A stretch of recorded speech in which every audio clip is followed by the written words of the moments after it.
тартип боюнча Адахан Кимсанбаевич, сиз туура айттыңыз, Жогорку Кеңештин ыйгарым укуктары жетиштүү, биз алсыз эмеспиз.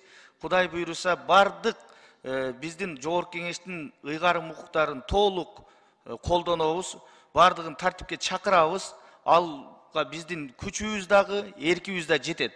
Бул эки, үчүнчүсү, урматтуу депутаттар, сиздерге дагы маалымат иретинде айтып койсом, мына ушул жумадан баштап биздин Жогорку Кеңеште тартипти өзүбүздөн баштайбыз.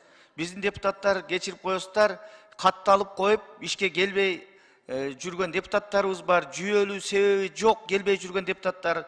Ушунун бардыгын эмгек кодексине ылайык 8 сааттык иш тартибин толук текшерип талап кылабыз.